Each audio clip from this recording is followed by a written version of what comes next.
Mais la langue est changée dans l'utilisation par rapport à hygiène, par rapport à ADN, par rapport à Yannick. Mais on ne fait pas ça avec doctrine. Oui, là, je suis tout à fait d'accord avec vous qu'une personne refuse d'utiliser quoi que ce soit par hygiène. Shalom, shalom, à vous qui nous suivez partout dans le monde, nous sommes encore là, Samuel Ndonga Ministry, dans le cadre de notre émission Que la Bible parle. Voilà, aujourd'hui, nous sommes encore bénis parce que nous avons reçu un homme de Dieu qui n'est plus à présenter sur ce plateau, c'est la personne de l'évangéliste Sami Ndonga. Je ne présente pas cette émission seule, je suis avec la servante de Dieu, Maman Bijou Manzambi. Maman Bijou, bonjour. Bonjour, pasteur. Comment vas-tu? Oui, je vais bien. Et aujourd'hui encore, nous sommes dans le vent doctrinal. Ah, franchement. Oui, on va continuer le vent doctrinal parce qu'il y a des vents partout. Oui. Et il fait soir. Mais nous ne voulons pas que n'importe quel vent vienne nous souffler. Ouais. Nous voulons que lorsqu'un vent vient, écoute, Abiso Bandang et Tongama Namabanga. Nous ne voulons pas être de ceux-là qui ont construit les maisons sur les sables de la plage. Quand le vent vient, ça souffle et ça tombe. C'est pour cela que Samuel Ndonga Ministry aide toutes les personnes qui veulent se bâtir sur les rocs, sur la personne de Jésus. Samuel Ndonga Ministry ne veut pas aider les gens à se bâtir sur les révélations, mais sur les rocs, la personne de Jésus-Christ. C'est pour cela que nous sommes là dans le cadre de notre émission, Que la Bible parle, le vent doctrinal. Pasteur Sami, bonjour. Oui, bonjour, pasteur. Comment allez-vous? Oui, ça va pas. Nous sommes encore contents de vous recevoir aujourd'hui. Ah, merci. Parce qu'avec vous, c'est toujours chaud. Merci. C'est toujours quelque chose de nouveau. Ah oui, c'est la grâce de Dieu. Oui, que Dieu vous bénisse vraiment. Nous recevons ici sur ce plateau beaucoup de suggestions, beaucoup d'appels, beaucoup de gens qui écrivent, qui appellent vraiment, qui sont très contents. La fois dernière, je suis allé quelque part là à Almere, on nous a vraiment félicité, mais nous avons rendu grâce à Dieu parce que tout ceci c'est la grâce de Dieu. Hein. Amen. Amen. On est là vraiment par la grâce de Dieu. Aujourd'hui, je ne sais pas si Maman Bijou... entre autres, il y a des choses que tu as déjà préparées parce que lorsque pasteur Sami est là, c'est pas de la blague. Mais non, écoutez, comme tu sais, hein, le pasteur avec lui, tu ne sais pas ce qu'il va nous amener. Hein. Franchement, aujourd'hui, papa, toujours bien dans le très très fort. C'est comme si vous connaissez tout. Vous voyez bien ensemble. Allobi grâce. Oui. Ah, mais aujourd'hui, grâce on fait l'équipe. Non, mais ça, le Kambuka, il y a Ngolo Tata. Mais apôtre Paul Alobi, nous connaissons en partie, nous prophétisons en partie. Amen. Donc, juste un besoin de complémentarité. Na oyo kola pesa biso na mwandamba domaine oyo apesa biso pour nous tous se découvrir na bande comme tous se compléter. Amen. Voilà. Les autres un autre évangile toujours. Alors donc ça dit toujours continuer. Oui, toujours continuer na va doctrinal mais un autre évangile. On a nini pour nous toujours insister na un autre évangile. Le lingolo makambo ezalaki ndengwana te. So bazoba un autre de lingolo avant ezalaki bongo te. Bala moka ka changement mobo esalami donc toke ezaneti moto azokende na sens oyo azu chemin oyo azokende za sens ou soit sens unique bala mobo monika moto nga bandozonga kota wuti. Soki boza prédateur a provoqué ba accident belé. Siko na quatre évangile message autozote ya lelo un autre évangile to moni keno bato banaki okende be bakomo kende sens mususu lokola iza keno ba no provoquer ba accident ebele yango nezo senga na biso keno to sonner sonnette d'alarme yango na tozo beta c'était sur un autre évangile bato bako kanisa keno ezata musu ba jeune ka ba yena makamu ya sika mais ça peut être aussi message ezo ko attaquer pe ba vieux ba mikolo ba bandaki bazokende tout un coup va changer.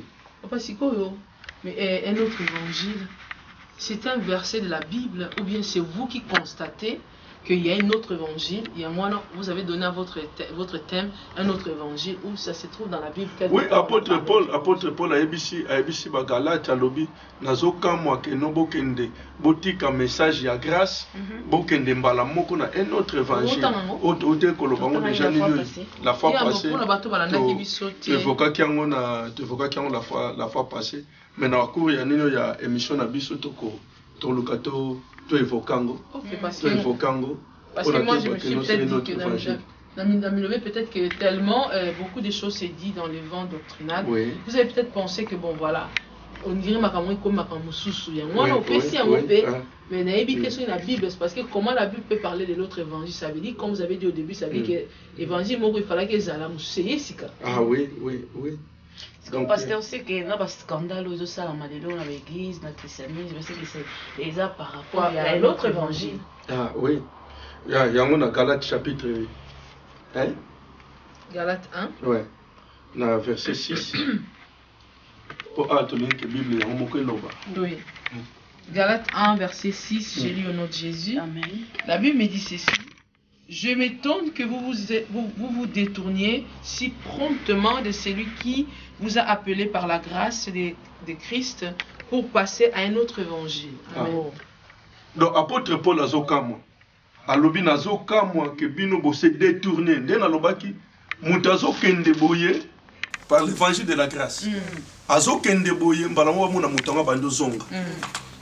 Abando zonga, kozonga soit na makambo akala. Ou kozonga na sens ko eza sens moko inverse abandaki okende bien mais lokola komo zonga et comme ça la keno ba accident de mutelingo ya apôtre Paul en tant que l'apôtre abandi ko prévenir alobi nazokamwa bino ba Galate sti promptement botiki évangile de la grâce de Christ pour na bo s'attacher bo passer na un autre évangile donc ça makambo lelo te eza déjà makambo e bandaki kala. Amen. Et comme ça apôtre Paul, il y a un peu comme ça église à l'élo.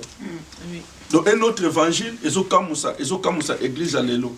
Then on a évoqué la fois passée dans le baki un autre évangile, c'est l'influence, il y a légalisme. Les lois ensemble le temps de redécouvrir légalisme. Légalisme ça genre ya batu oyo beja religion oyo ils ont insisté, ils ont de respecter scrupuleusement la loi. Bangana babenga bango légalisme. Donata oyo, eza keno, eza na génération moko, oyo ba légalisme, sans le savoir, eza batu oyo, bazo linga ba ressusciter doctrine ya ba pharisien. C'est ça légalisme. Qu'on fait ressusciter doctrine ya ba pharisien. C'est qui est la loi. Oh, ils ont la loi. Yango zomona. Nata oyo boye okomona jar ya batu moko boye o apôtre Paul azoko kamwa un autre évangile un autre évangile de laisser l'évangile de la grâce de Christ pour s'attacher à un autre évangile ce que l'évangile en soki au progresser au roya komona ezokende mingi kaka na respect scrupuleux de la loi yana loko na bengi légalisme donc ezana batu nata oyo bazo vivre les pharisiens modernes. OK oui ba mo falisa ya ta ya sika ba pharisien moderne ba pharisien ba bano sala nini so yesu alinga bandolia ba yeko no prendre bali basukuli maboko te baza mingi ba observer makambo ya libanda yango na Christ siko yesu azo répliquer bango alobi oh non oyo ezokota yango te zobo mais oyo ezouta na kati c'est ça légalisme ba légaliste donc baza juste que no ba la kisabatu comment batu balingi ba respecter loi scrupuleusement. Nzokande, apôtre Paul azoloba nazokamwa botiki l'évangile de la grâce pour s'attacher à un autre évangile. C'est ça. Donc le légalisme bangona bazobima, donc bazolinga ba ressusciter doctrine ya ba pharisien sans le savoir. Nata otozali. Mo pepango et continue na l'église. Batu banya. Mais là nazokamwa batu balingi ba respecter la loi scrupuleusement. Nous avons la fois passée tout est évoquant wabi so continue na terrain ya loi autosi neuf au buki kaka moko au buki moko oza coupable na nyonso. C'est ça siko batu ba mi continue na terrain moko o eza tellement compliqué o ta bango moko bazo ko saisir te o tala balobi hein no batu batika ba ornement bola te loka matoyité bola ta boité pour ajouter mais batika quand même na montre. Ah, non, mais on a là, ah, mais tu as la montre. Bon. Mais n'habitez vous na moni na kingo mo eloko mususu ezali. Au moins pe na moni pe verner za na mona maboko do lingo lo bakina no kete. Je crains que non, ta mususu mais na solo bakeno batu balobi que non, totika ba ornement, totika ba nini boye femme ça l'emporter na ba bijoux bazani. Mais bateli quand même na montre ya or. Je pense pas que nous va botter na montre or tambayaki. Donc ils ont même ajouté. Bon montre en fait ça comment outil il y a travail, ils sous outil à ajouter hein, ils ont mis outil à travail parce que pendant la heure, pendant qu'il a rendez-vous. Mais tu ajoutes, oui, kala tango modernisme, mais ala gite tobane ko tala quand même moyo bimi ko na libando chebo lobi ah c'est comme 12 heures. So balingi ke no tozonga na nde na lobi ke no tozonga pour apôtre Paul lobi to détourner, pas détourner na évangile ya grâce, bazonga na makambo ya kala. Pour que zonga na loi et ça ko zonga na makambo ya kala. Donc nde na lobi légalisme c'est faire ressusciter doctrine ya ba pharisien. Donc bazo linga doctrine ya ba pharisien et ça na ressusciter. Oh, babande kolanda. Christ a un message de grâce, un message d'amour. Mais non. Yesu abiki si mutu mokola saba. Pona ba pharisien babi non, saba yango te. Pona bango ba mona yo zo souffrir mais okoko bika journée sabbaté. C'est ça la loi. Mais la grâce, journée à sabbat, mais tellement la grâce est là. Mutazana droit azwambetu na kende. Mutazana droit kazale courbé azonga tout droit. Parce que le maître du sabbat est là. Le maître qui a mené la grâce, le col azawana, la loi est qui dit exact son impact dans notre. La loi est comme accomplie par l'amour. C'est ça notre grand problème. Mais pasteur, vous trouvez que c'est important que parce que Christ lui-même il a dit je ne suis pas venu abolir la loi, je suis venu l'accomplir. Ok? Alors moi je pense que la loi n'est pas réellement effacée dans la vie des enfants de Dieu. La loi s'est accomplie en Jésus-Christ. Oh, amen.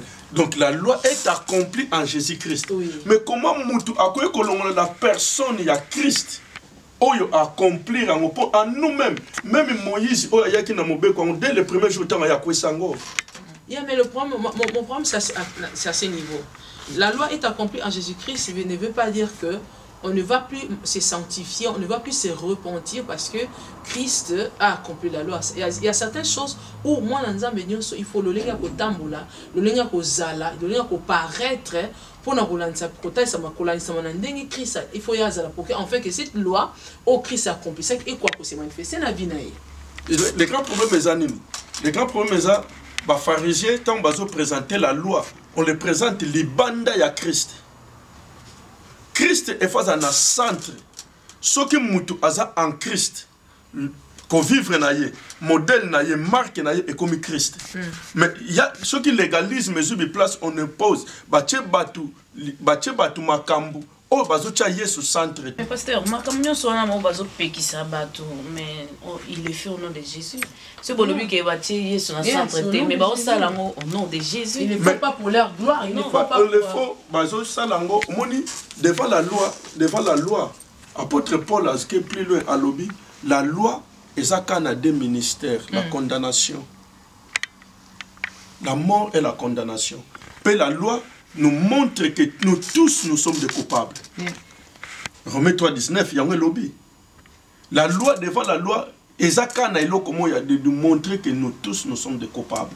Mais nous en Christ, nous ne devons pas être aussi liberté. Amen. La grâce nous donne la liberté. La grâce, la loi, la loi nous impose.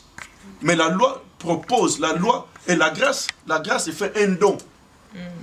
Grâce c'est ça la biso don. Il y a makambo tozo kokate, il y a makambo tozo mérité, la grâce est là pour nous soutenir, pour épaisser sa biso un don. Mais par contre la loi nous impose. Il y a makambo mutazo kokate. Il y a wana apôtre Paul, tant amoni makambo nous subatu babandi ko détourner, de passer au te koloba abengango un autre évangile. Pour apôtre Paul akamwe, babandi okende boye na grâce, mais bazongi na légalisme. Non, tous on a besoin de la loi, tout le monde grâce et cocaté. Nous avons œuvre limitée au Christ à cela. Mokonza basoda, ndengi batu ya gaye le bayemba mokonza basoda babete bipa ya basoda. Pona ka yona ngai. Et l'on nini ongana koki ko ajouter oye kokate na corps à Christ. Oye ko biki sanga lisusu. Mais papa, mais par exemple, le pasteur dans la catégorie, que la loi impose. Mais on dirait que les ambénions sont normalement, ils ont que s'imposer. Normalement, ils ont c'est ça notre tradition, c'est ça notre tradition de prêcher les gens l'évangile d'intimidation. Si vous avez pas d'enzambe, vous avez un cancer. Si vous n'avez pas d'enzambe, vous avez un salayoboy. Les talents. Nzambe, Yesu azoloba na Matthieu chapitre 7. alobi soki bino boza batu mabe soki mwana sengi lipa bopiake libanga te soki asengi mbisi bopiake nyoka te akombe plus fort nga tata na bino ya likolo tata ya bolingo so biso mwana no azoyoka te obwakilake mbasu te obwakilake cancer te comment nous attribuons de mauvais sorts à notre Dieu wana za nzambe ya Israël te oya mona biso ke no tozonyokama tozo souffrir bavandi na conseil na trône babi ke no mokili ezokende mabe na otinda nani Yesu alobi no tindanga à se dépouiller à se vider gloire nyonso oyo azali nango vous croyez que non Yesu a se dépouillé à tika trône, à tika gloire nyonso pour aya kondima que nos pasteurs au se rendre dans l'enfer pour te mèche. Mais parce que les premières conditions pour mutu oyo comme ma mutu na enfer oyo ko longola mutu wana azanga na Christ. Le problème est ça totiki essentiel. Totiki essentiel nde na landa ki mutu moko alobi l'église d'aujourd'hui etikali na nino et perdre fond hein et perdre fond etikali na forme et perdre des fonds. Mais papa quand vous parlez que église pour le salut est très important parce qu'en réalité il y a pas de rajout sur le salut. Salut c'est la grâce. On n'y ajoute pas, on n'y enlève pas, la grâce c'est la grâce. On n'ajoute pas que non, il faut bouer. Mais cependant, quand vous dites que l'église, le salut c'est Christ, hein, on n'a pas besoin de faire ceci, mais ils sont en train de parler à ceux qui sont en Christ. Mais quand on va interdire, ça s'est trouvé dans des gens qui sont en Christ. C'est ça qui a peut-être étonné ces gens-là, de dire que comment il y a besoin de Christ soi-disant. Besoin de zemi soi-disant. Mais bon, se retrouver dans nous, na biloko et signer la quitter. Le grand problème, il y a un comme c'est doctrine. Est-ce que l'apôtre bate ya kiango? Est-ce que l'apôtre bate ya kiango? Crois au Seigneur Jésus, tu seras sauvé, toi et ta famille. Mais exagération parfois, Nathan, non, on ne parle pas d'exagérer. Et l'autre moko tezana sena moy, et l'autre moko tezana sena moy o ezala na noté. Salomon lobé l'autre moy asikezate na sena moy. Rien de nouveau sur le soleil. Ah, gloire à Jésus. Ah oui. Et l'autre moko asikezate. Mais papa, mais le besoin est commis parce que tu commences à souffrir. Le problème est ça, que le pasteur, là tu rozonga na nini on attend de la fin. La Bible dit déjà que dans les derniers jours, je répandrai de mon esprit sur toutes tes chairs. Dans les derniers jours. Donc depuis le Pentecôte, là déjà c'est déjà les derniers jours. Tant que prophétie à Joël et Koki Samuel, dans les derniers jours, dans Sopamoli Monangaï, apôtre Pierre, dans l'essence de l'église, c'est le message apôtre Pierre a joué. Alobi Makambo, Joël a prophétisé qui Yango tozo vivre les lots. Les derniers jours a commencé déjà les jours que le Saint-Esprit venait sur la terre. Mais parce que parfois les lots dans un dernier jour, il y a dernier jour. Ah, wana c'est dernier jour, il y a dernier jour. Wana c'est le légalisme. Disons les derniers temps. Moi, la course, quand il y a une course, parce que moi j'ai été quand même athlète. Ah, Gloire. Par information, j'ai été athlète. Alors, quand il y a course, quand vous faites 60 mètres, 800 mètres, 400 mètres, et comme on a un moment, il faut accélérer parce que comme on a la ligne d'arrivée. Ça dit que attends, on a la vitesse, mais il faut tant au moins à quelques mètres arrivés, il faut accélérer. Peut-être le fait que comme on a quelques mètres arrivés, on va mettre dans la ligne toujours risquer qu'on rate coupe. Il faut accélérer. On a accéléré ma cambo pour nous contenter ça que aux on a Yesu, aux on église bien métal. Le problème est que mutako koloba que nous osano kati na Yesu métal là, ou bien toi accélérer les courses, ou bien toi accélérer le temps de la fin, ezawana et loko oyeko faire échapper mutu na makambo oyo nyonso tout c'est avoir Jésus-Christ. Christ azana centre ya vie ya mutu. Christ azala modèle ya mutu. Yango na lobaki apôtre Paul a kamwe légalisme. Batu soki batu bakomona oh non, les œuvres, comme si la grâce est coquitée. Mais tu se sanctifier, maman, déjà, où tu peux évoquer l'exagération, l'excès qu'il y a mècheté, excès qu'il y a beauté, excès de table aussi. Pour la nini balobili batute excès de table que nous koyeko bomamutu. Mais en tout ça, ce sont des femmes qui sont des victimes. Au contraire, il fallait bon se lever parce que ce sont des femmes qui sont des victimes de la loi aujourd'hui. Mais apôtre Paul, tant qu'on a présenté message de la grâce, à l'objet ni la circoncision. J'ai présenté message à liberté. À l'objet ni la circoncision, et ça n'a pas importance. Mais c'est Christ. Il y a racheté la liberté. Ni femme, ni homme, ni esclave, ni libre. Mais pourquoi aujourd'hui le légalisme s'élève que moi si Atikaboui, moi si Zong Saboui, moi si Okache Verni, à se rendre dans l'enfer. L'évangile wana ya kubuka ya wana te. Christ à nous c'est l'expérience de la gloire. Amen. Est-ce que Christ a payé prix pour Nangaï? A côté Kanga que non pour nache verni que nous allons tenter pour nache verni parce que j'ai ajouté le vernis. Parce que mes problèmes mes âmes toi ça na kuita et bah t'es que na kuita. Oui c'est ça. Parfois ils ont nous ça en langue et éviter que les na ça boyer na ça en langue. Il faut pas au moins. Le problème est ça on parle de deux choses. L'exagération. Il y a on a lobby tout excès.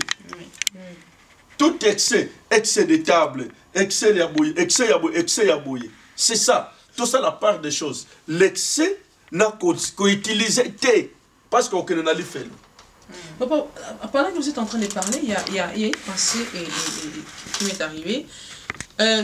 Sortons un peu du vent doctrinal par rapport aux femmes, maquillage et consorts. Parlons un peu de toujours dans le cas de revoir son intérieur. Mais est-ce que ceux qui t'obéissent total la paix bien en dehors du maquillage, ma problème est on est un problème personnel. N'est cause la nyonga mutu, cause la nyonga leto futakate. Ba blog on a personne qui mutaku. Ala tande ba bijou bité. Azana mo centre fan ya libanda. Ba blog on a pe ko même pe na li par exemple. C'est quoi le mon problème? Partout il y a mon attachement non na vie à mutu. Ah, c'est ça mes places na loba qui sont au côté na terrain ya mobeko. Ko qui s'anion surtout. Oui, nous connaissons tout à l'heure. Il y a Jacques à lobby. Ce qui ont failli na moko. Pasteur, tu es bisaba na nzambe, ba linga Jésus. Amen. Bazo message ya grâce. Apôtre Paul a kamwa ki. Apôtre Paul a kamwa lobby. Botiki l'évangile, il y a grâce, il y a Christ. Pour na se détourner dans notre évangile. Ozonga cause la légaliste. Donc, on brancher d'une manière ou d'une autre. Yeah. So otiki na mesh na pesi na otiko évoquer ah otiki ki mesh otiki ki localité me quand même otiki li na montre otangi intimoté na neuf kuna balobi que la femme azala boyete ne tout mais si manase balobi que femme ne parle pas qu'elle prenne silence mais des femmes pasteurs existent aujourd'hui si qu'on tous batouana na nion surtout bazo kende tout le temps dans l'enfer, même les gens qui défendent cela, défendent verset 9, mais quoi il y a verset 11, 12. Parce que est-ce que ESAP par rapport à avant, est-ce qu'ils ont parfois une difficulté à la différence entre être saint et être parfait? Est-ce que parfois ESAP par rapport à ça? Bon, on est à Sikoyo, ESAP va expliquer bande konabiso. Bande konabiso, on va ressusciter doctrine à pharisien. Même Christ, tant na yenyon sous na mukili. Alors Christ a un problème na ba païenté. A un problème na ba religieux. Ba scribes, ba pharisiens, ba sadducéens. C'est ça le grand problème tous dans nos écoles. Les gens qui troublent l'église aujourd'hui ne sont pas des païens. Et ça batu o ya l'amour que le Seigneur m'a dit. Na l'amour que j'ai visité l'enfer. Na l'amour que le Seigneur m'a dit, c'est ma conviction. Mais n'est pas fondé sur la parole, n'est pas fondé sur le royaume, n'est pas fondé sur les doctrines des apôtres. Tout ça fondement mususu soutient l'école ba obantoma ba chaki. Christ est dans ministère na mukili awa et là il y a des problèmes na ba religieux. Les pharisiens, les scribes, les sadducéens. Oh ba ne observer Moïse a dit ceci, yo pas no lobi boy. Yo lobi boy.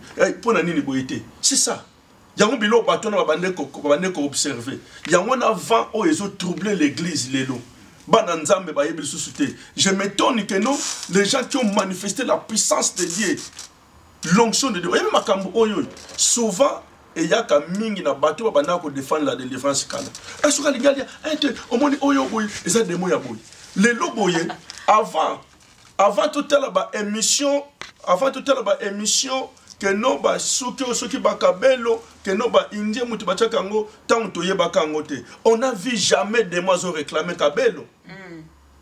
Mais le cas de l'Inde, on a un reportage. Les gens qui sont dans la délivrance, ils ont réclamé ce qu'ils ont fait. Pour nous, ils ont dit que les gens ont réclamé dans la banque.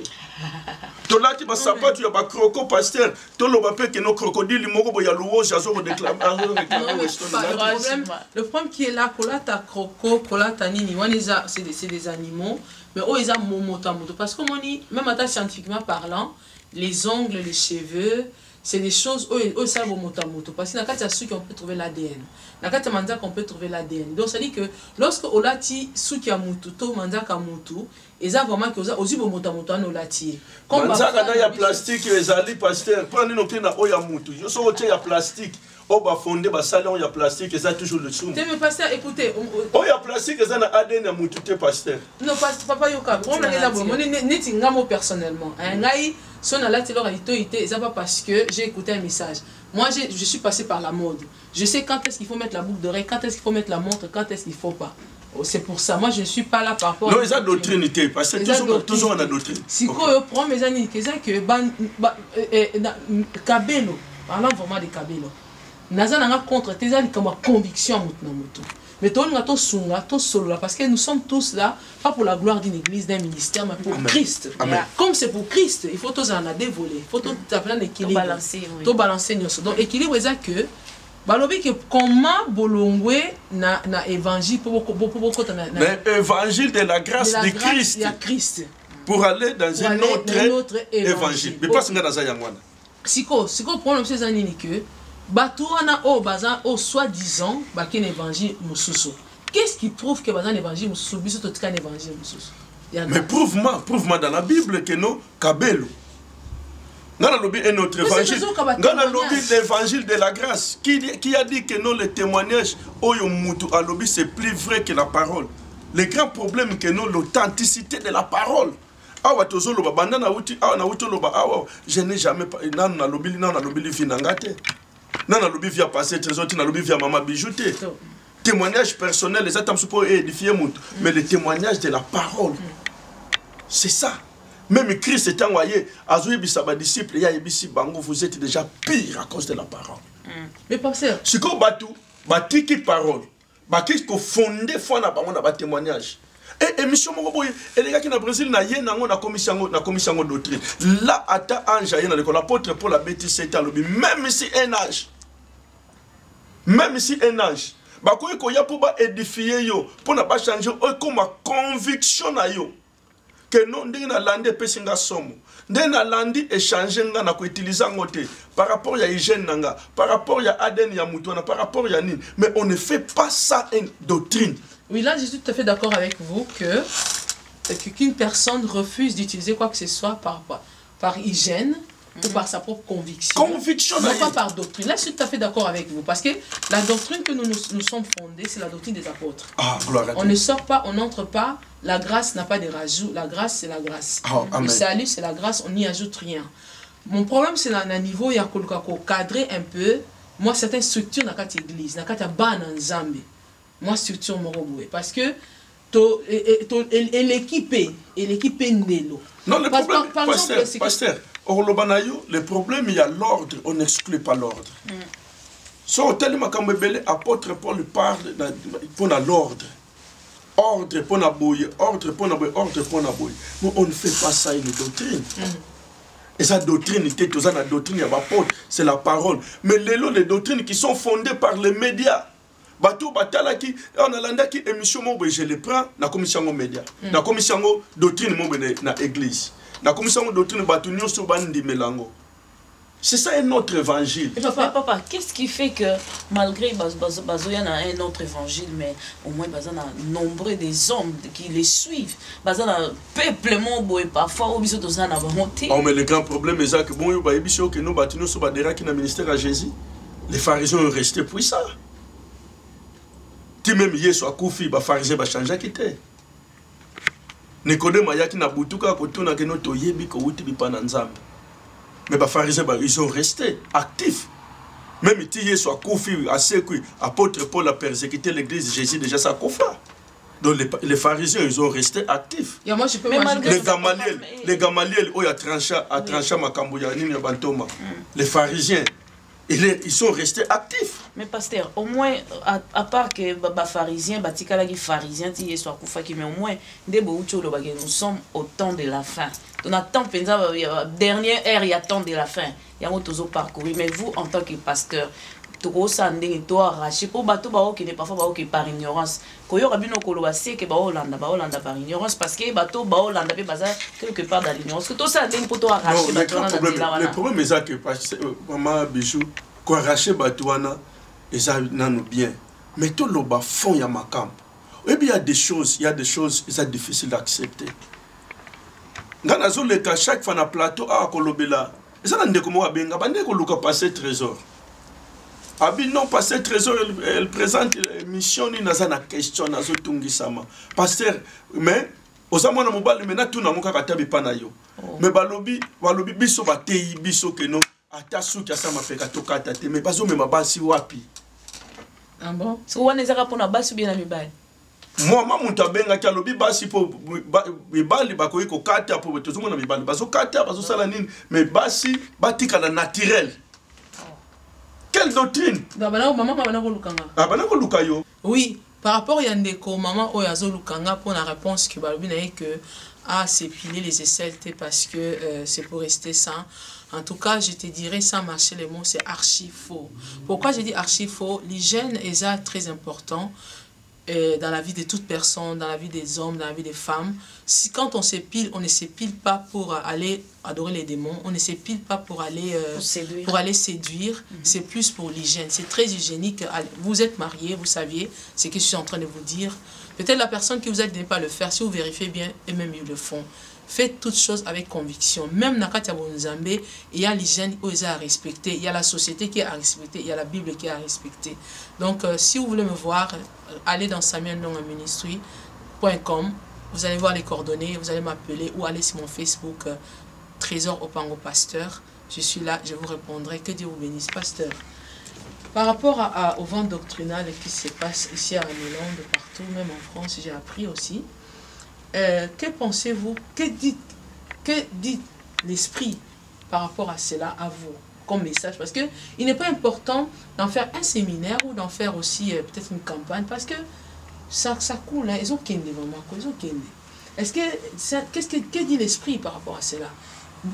Comment sensibiliser? Seulement en passant par Samuel Ndonga, ça c'est bien, coup de chapeau, Samuel Ndonga, et puis plus rien. Quoi encore? Non, le grand problème est que l'apôtre Paul a dit que c'était à l'objet de Nicolas Souka, tika évangile, tika koyoka, comme on a des majaisons, koyoka, la doctrine, il y a banino, il y a démon, il y a démon. Ça c'est l'influence. On a eu l'apôtre Paul Azokamo. Apôtre Paul Azokamo. Tant Azorba na Galates chapitre 5, 5 à 8. Alors, vous courriez bien, mais qui vous a arrêté? Cette influence ne vient pas de celui qui vous a appelé. Le lingoloba, babana qui okende bien dans l'évangile de la grâce, balamo ba stopper. Apôtre Paul Akamwe, maya ko souligner que cette influence ezana oya outé oya benga binoté. Donc makambo oyo no il y a une certaine influence derrière ça. So l'influence wana ezana oya benga bisoté, c'est que y a une influence mo bezana sima na mo. Siko total là, quel esprit bande ko animé ba pharisien. Pour ceux qui battent le Christ, c'est sûr que l'esprit de Christ n'est pas dans la carte. Pour ceux qui ont un esprit de Christ, ils ne vont pas comprendre que nous, oyo mutu, oyo a eu son message de la grâce, a eu son message pour tous à la sauver.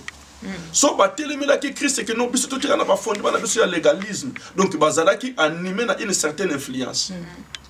Pour dire clairement que nous, il faut ressusciter les pharisiens modernes, ils sont animés par un autre esprit. L'esprit oyote oyo témoignera que non aba père que nzambaza papa na biso. Parce que l'esprit oyo adoption otoyamba c'est d'abord l'esprit de la liberté. En Christ nous avons la liberté. Esprit d'amour. Esprit d'amour. Mais influence oyo apôtre Paul Azoloba que vous couriez bien mais qui vous arrêtez. Donc l'ingolo bande ko courir bien le message de la grâce. Tout un coup baté mabino ngolo ekokité. Il faut to bakisa. to bakisanine, to luka justification par nos efforts, to luka justification par nos œuvres. C'est ça. Tala. Apôtre Paul a le bien, na Galates 3. Galates 3, premier verset. Totanga on a.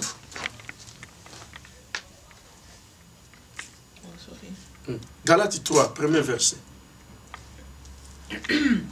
Galates 3, premier verset. J'ai lu au nom de Jésus.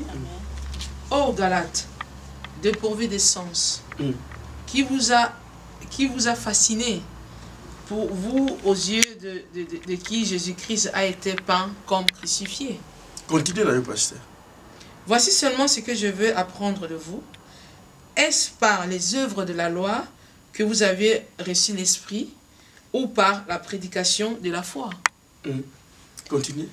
Êtes-vous tellement dépourvu de sens? Après avoir commencé par l'Esprit, voulez-vous maintenant finir par la chair? Avez-vous tant souffert en vain? Si toutefois c'est en vain.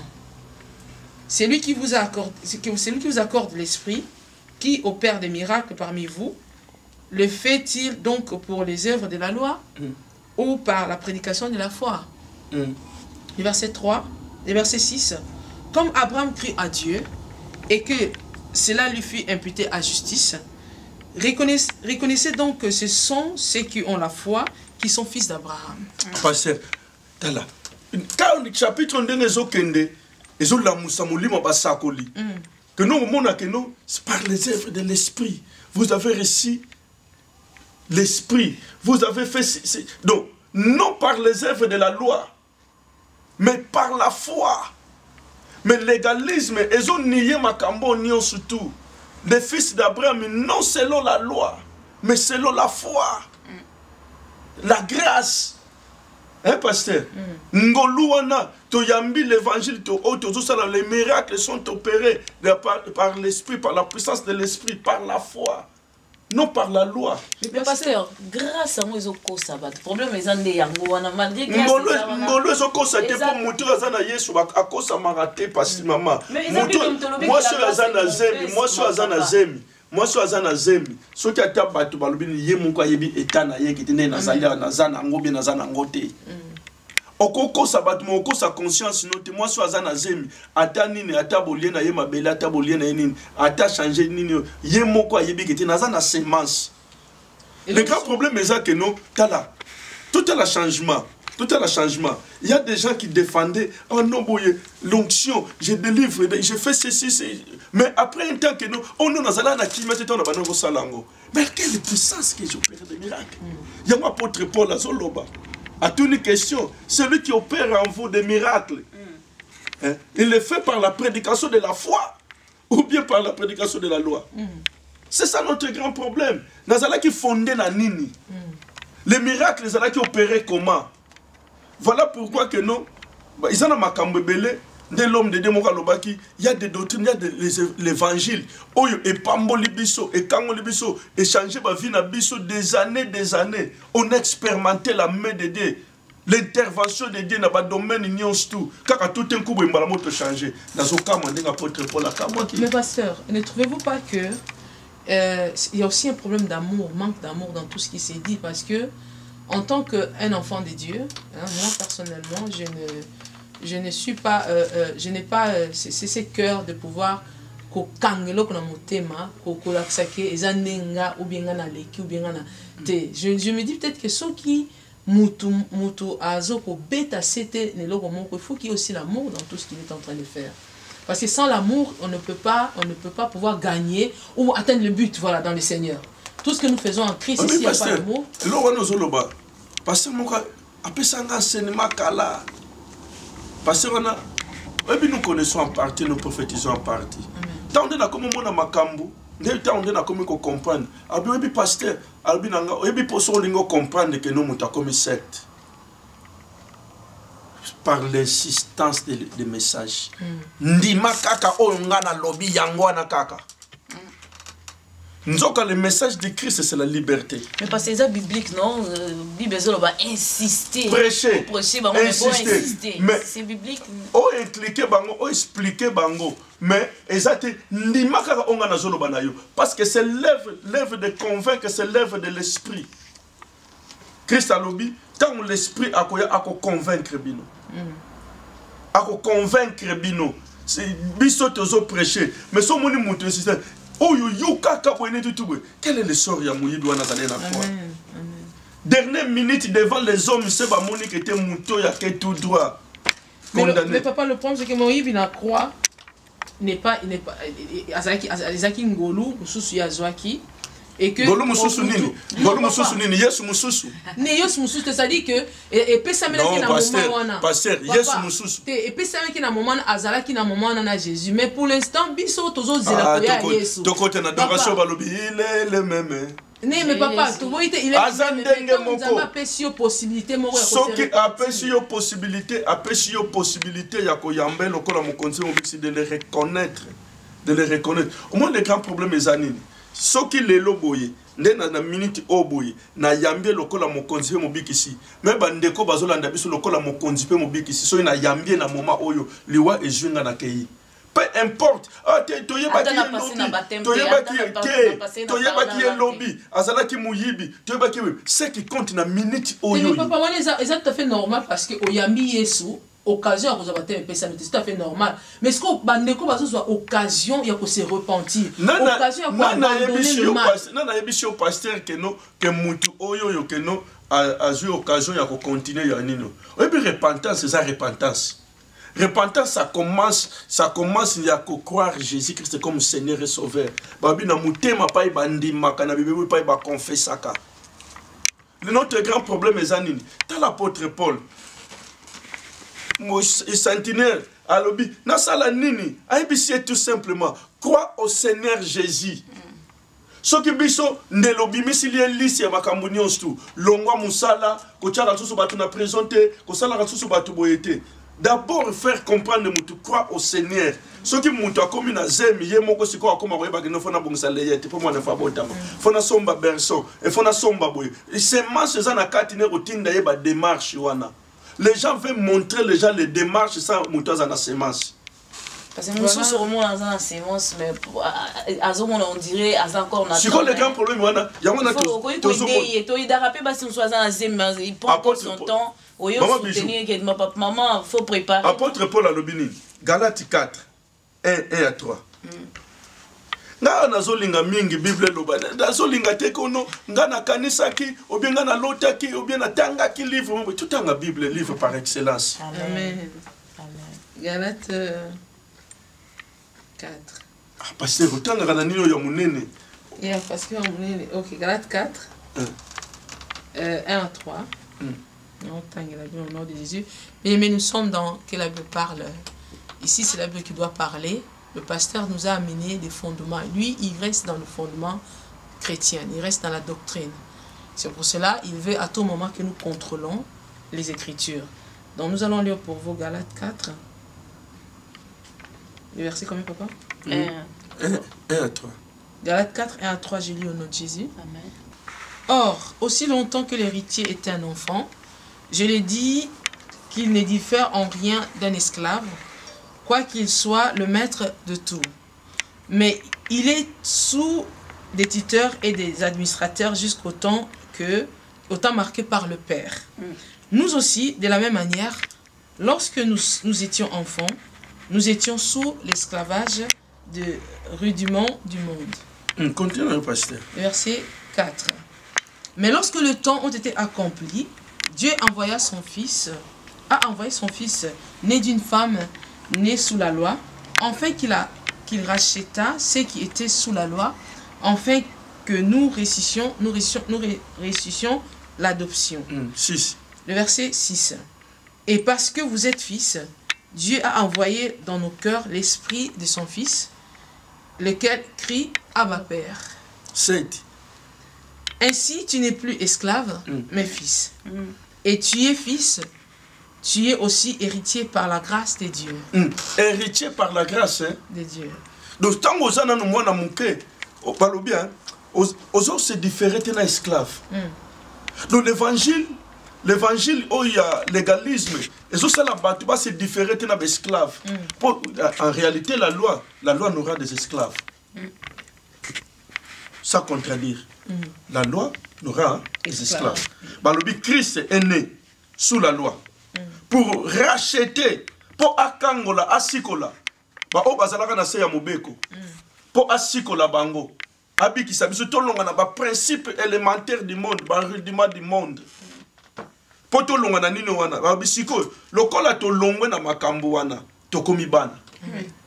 Lokola tokomi bana, tolongwe, balobia racheter ce qui était sous la loi, afin que nous réussissions l'adoption.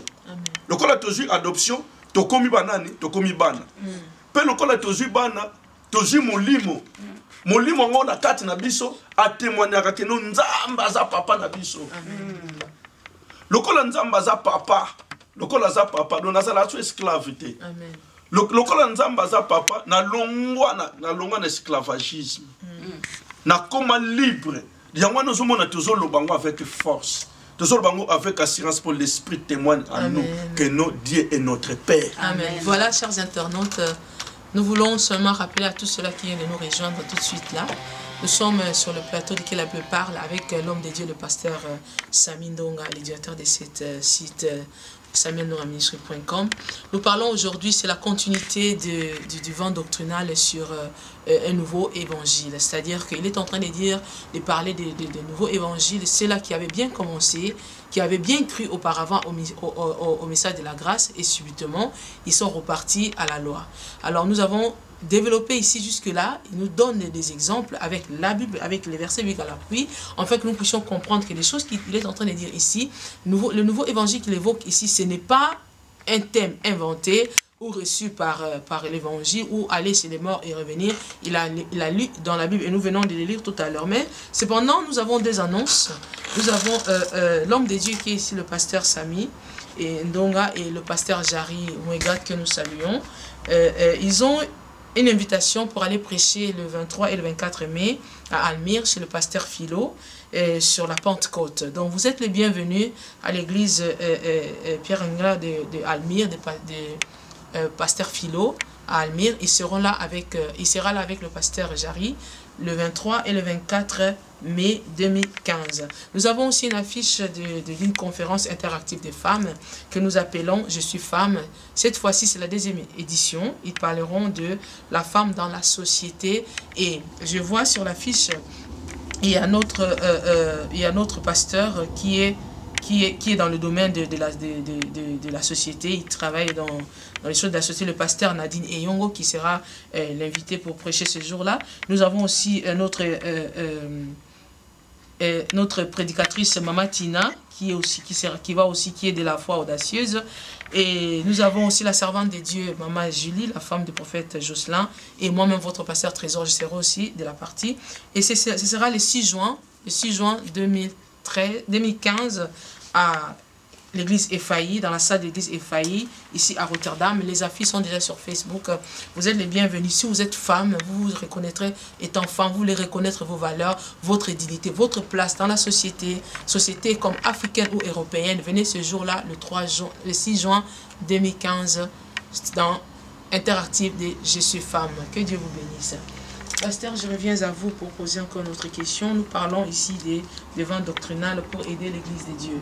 Alors, que pensez-vous de cela si aujourd'hui, par exemple, quelqu'un qui s'est dit, ok, je vais faire une repentance sincère, je vais vraiment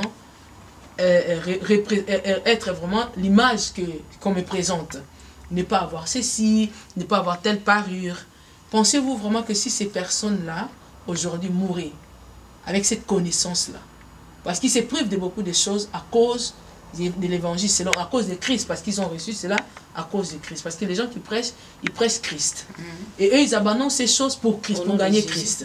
Pensez-vous que si aujourd'hui il arrive que cette personne-là meurt, ou Jésus revient maintenant, ils auront une chance d'être enlevés, et ceux-là qui n'ont pas obéi à ces messages resteront?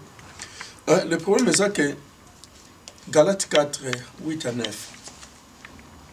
Galates 4, 8 à 9. C'est ce que nous venons de lire tout à l'heure. Ah, tu continues. Galates 4, 8 à 9. Ok, Galates 4, 8 à 9. Le vent doctrinal. Galates 4, 8 à 9, je lis au nom de Jésus-Christ. La Bible me dit ceci. Autrefois, ne connaissant pas Dieu, vous servez des dieux qui, qui ne sont pas de leur nature. Mais à présent que vous avez connu Dieu, ou plutôt que vous aviez été connu de Dieu, amen, comment retournez-vous à ces faibles et pauvres rudiments auxquels de nouveau voulez-vous vous asservir encore? Apôtre Paul Azoloba, tant boyeba kina nzambe te. Ayi me sikoyo boyebi nzambe wana. Pona nini bolingi bo retourner à ces faibles et pauvres principes. Il y a des choses, ce sont des faibles et des pauvres principes. Toko lobango avec force, avec assurance. Il y a des choses où l'apôtre Paul Azobenga, des pauvres et des faibles principes. Bamakambo bazoye la biso, ce sont des pauvres et des faibles principes. Et ça, les arguments pour atteindre aussi des faibles. Il y a un lina ebisa mutu moko, oyo yamba Yesu. Lokola mokondispe mobiki ici, après sa opposition à Makasi, ne retournez pas dans les faibles principes. Les principes où ils sont pauvres, ils sont faibles, ne retournez pas à cela. Apôtre Paul vous courriez bien. Ne passez au Wucholoba, Moutouatiki Nyons tout. Mais le grand problème, c'est que moi je crains que non, Bible Yamoke Lobby, séparé du bateau Nyons tout, au Bazo Luka, pour retourner dans faibles et pauvres principes, je crains. Tous sont séparés du Christ. Tous qui cherchent la justification par la loi. C'est que moi je crains. Bateau bazo luka justification par la loi. Bateau wana baza séparé du Christ. Vous tous qui cherchez la justification par la loi, vous êtes séparés du Christ. Ce sont naza séparés du Christ. Na omona bokonzanza mendenge ni. Naza taché na ba mèche. Je cherche la justification par la loi. Naza taché na nino boy. Ngana tika boye, po ya wane obiki sanga. Ngana tika verni, po ya wane obiki sanga. Vous cherchez la justification par la loi. Vous êtes déjà séparés du Christ. C'est ça ce que moi je crains. Mais son moutou à garder Christ et quatre n'a que non, ngana kokite, je suis sauvé par la grâce. Ngana kokite, je ne mérite pas. Mais pas pharisien. Batui balé ba ko sambela. Moka lobi maître ngana kokite. Na ko ekojute na tombo le longi na tala yo. Binga na futa adi minangai. Na jenaka combien de fois par semaine na sala boui. Il y a des gens aujourd'hui, ba hotel ma po baloba fort, ngana tika manzaka, ngana tika mesh, ngana tika nini boui. Quelque ali ba yoki libonde li anani. Voilà, bon, moi je me dis peut-être que Zambe bisoni stozo lukalelo parce que moni je me suis rendu compte que dans tout homme, il y a un vide qui est spécialement fait par Dieu pour que Mouta Lukaye, au moins, pour Mouta, c'est milliers que nous avons quitté. Pour Mouta qui est Lukaye, nous avons combler vide, nous avons Nabasi, nous avons combler vide, nous avons Milangwa, nous avons religieux belé. Or, en réalité, c'est la personne de Christ qui doit combler ces vides-là. Donc ça veut dire que Moutou Oyo, en réalité, non, akuta nena Yesu ya soloté, ata tiki nini, ata bakisi nini. Donc vide on les a n'amuka complété. Vide on les a complété. Vide on les a complété. Pour parler bien, tous qui cherchaient la justification par la loi sont séparés du Christ. Pour na ya comme on que nous, ngana zo bika pour na tika boye. Ngana zo sala boye pour na tika boye. So na zandenge na zali pour na sala boye. Et l'on ni no ko sala o ko remplacer prix Christ a payé pour na yo. Exacté. Ce qui mutazo luka justification par les œuvres par la loi, azo nier sacrifice au Christ à sala. Mais nous ka Christ na azana kati na biso, yende mutako mema biso to tambola na sanctification. Yende ko mema biso to chercher la paix. On y a comprendre que nous sommes mutako côté la doctrine ba pharisien, légalisme, a comment ko éviter batu. Quand on a reconnaître pour pas passer bato batika manzaka te. Nini obenga kuna na reconnaître, okoya ko remarquer que il y aura crise d'amour. Mais papa, en parlant même de ceci, est-ce que vous, en disant que comme un légalisme, pour peut-être que je trouvais ça un peu normal dans un premier temps, parce que so lingi au former au tiama fondement mon makamuzuzu, il faut s'éloigner d'eux. Même à ta biso église, tu dois d'abord éloigner de quelque chose, séparer de quelque chose pour te comme église lelo. On a peut-être la sens mais est-ce que vous alliez aussi dans ce genre de conférences le moment où vous voyez que mamazo te wana eza biso que na ba conférence à l'engana ce que vous avez invité au Kende. Ce que vous avez invité au Kende. Il y a des choses mususu batu ba critiquer kango batu ba loba boye pour na manque de connaissances. Tamsu mutuza na connaissance te. Biso nga na tangi par la grâce de Dieu na tangi théologie en Hollande. Je suis pas musulman, mais ba pesa biso cours sur l'islam. Pour na quoi enrichir des connaissances. Bazo défendre bazo loba nini. Par l'amour, il y a quoi ajouter quelque chose, je peux aller, mais pas ma frère Nangaï. Mais parce que si on répond à l'invitation, on va ajouter en quoi? Parce que parce qu'on ajoute quelque chose. Oyoki pour Bakambo, ceux qui toyebaki, l'élément au bande que bazo défendre le tout le légalisme était. Que ce sont des pauvres principes et de faibles principes. Il fallait que yo comme le problème c'est comme si na vie aba na nzambe o wa yoka des différentes messages à boyer. C'est comme s'il y a une guerre qui s'est fait na kati ya batu bazo bunda au dedans de azo va juste choisir quoi pasteur éclaircir bazo bunda pona nini tant otokomi l'église doit retourner dans la parole. Amen. Ndenge na bandi banda to banda ki na lobi bando to na lota kité. Mais parce que ba message non na lobi message non na lobi te message on a kenda ki na retraite té pasteur na ute koloba awa deux chapitres litigés, deux chapitres 1 Timothée 2 9 1 Pierre 3 deux chapitres litigés yango bato ba otambola nango mais ezalaki nini baba no bani totanga premier verset to keletina c'est premier verset na déjà na 1 Pierre ba banda na soumission bato batiki soumission ba sauter ndena lobeke no le légalisme est un système à couper ya ba verset. Bazui verset où ils ont intérêt na bango. Mais nous avons ba bandika na verset 1. Déjà ba lobby que nous va parler sur la soumission. Que bas à la soumise. Papa, est-ce que vous avez encore une autre information importante à nous donner parce que nous courons vraiment derrière. Derrière le temps Galates 5 4 à 5 pour na silisa. Galates 4 peut-être 4 aux acquis. Galates 5. 5 4 Galates 5, 4 à 5. 4 à 5. Galates 5, 4 à 5, j'ai lu au nom de Jésus, la Bible me dit ceci. Vous êtes séparés de Christ, vous tous qui cherchez la justification dans la loi. Vous êtes déçus de la grâce. Moutazana libre, azal libre. Dans la justification par la loi, pour nous la déchet de la grâce, ou bien nasalanine. Le message est là. Vous êtes déchis de la grâce. Vous tous qui cherchez la justification par la loi. Libre. Pour nous, c'est la foi que nous attendons par l'esprit, l'espérance de la justice. C'est ça. C'est ça. Et l'on a l'ingénieur bisabana nzambe yango. Tant otozali, est-ce que nalina za la déchi pour nazo luka justification par la loi. Za la déchi de la grâce. Pour na mi luki la justification de la loi ngamoko ou bien accepter Christ na yamba Christ. Et ça tant otozo vivre. Ou bien Christ atali ba pharisien, ali ba hypocrite, bo sokoli vers les banda. Mais na kati tikali. Ou ba hypocrite. Bon, pas que les tombeaux couleur, mais na 4 ans, mais quoi, ya ropola. Tant que vivre les lots, le message, ça, batuba lingi va paraître, batuba monana, ate ya zaboui, na changer de marche, na zo tamboula malem, mais na 4 ans, on na zo refléter. C'est votre mot de la fin, s'il vous plaît. Monanga ya souka, passé na ute koloba, ne cherchez pas la justification par la loi, pour que vous la déchire de la grâce.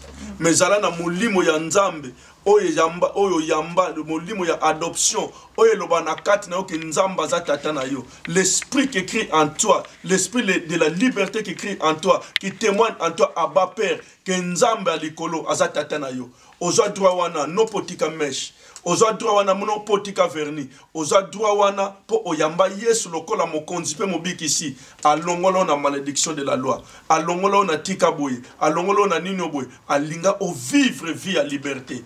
Vous courriez bien, mais qui vous arrêtez? Cette influence ne vient pas de celui que vous appelez. Moutou a bengabino pour courir dans le message de la grâce. Influence est stoppée ou retourner dans la faible et pauvre principe. Et ça influence est pas nzambete.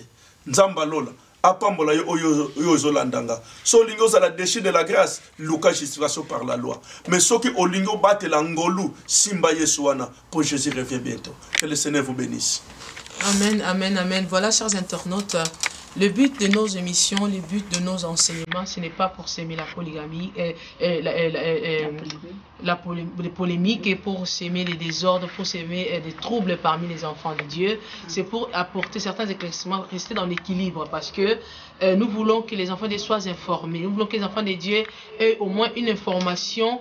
Pas une information genre antithèse que tu écoutes ici, mais que dit vraiment la vérité, que dit vraiment la Bible. Peut-être là-bas aussi on te dit c'est ce que la Bible dit, ici aussi nous disons que la Bible parle. C'est ainsi que toi-même que tu aies cette connaissance, cette soif d'aller chercher comme les chrétiens libérés. C'est pour cela que nous apportons ces informations. Nous ne sommes pas en train de dédouaner quelqu'un, de dédouaner une personne. Nous ne sommes pas en train d'accuser quelqu'un, mais nous sommes en train juste de vouloir vous éclaircir. Parce que les questions viennent à nous. Vous avez entendu, quelqu'un m'a appelé pour savoir est-ce que c'est normal qu'on s'épile ou pas. Et j'ai répondu, ça n'engage que moi. Par rapport à l'hygiène, je pense que ce n'est pas normal. On doit faire de certains soins de beauté à cause de l'hygiène. Que Dieu vous bénisse, vous qui nous avez suivis. Allez nous visiter sur www.samuelndongaministries.com. Nous avons aussi notre page Facebook Samuel Ndonga Ministries. Nous vous bénissons, tous les peuples de Dieu, toutes les églises corps du Christ. Nous attendons vos suggestions, vos critiques, celles qui m'appellent pour me dire, pasteur, il faut faire comme ça, pasteur, il faut dire ceci. En tout cas, que Dieu vous bénisse de tous vos conseils. Si nous sommes là pour vous, pour apporter dans vos maisons la parole qui traverse même les écrans pour vous atteindre. Que Dieu bénisse tous les enfants de Dieu et bénisse l'équipe de Samuel Ndonga Ministries, toutes nos familles en Christ, comme les familles biologiques. Nous vous aimons tous. Nous ne voulons pas l'évangile, l'illégalisme, nous voulons la grâce. Que la grâce, parce que il n'y a pas de rajout dans la grâce. Le salut, c'est la grâce. Que Dieu vous bénisse. À la prochaine. Au revoir.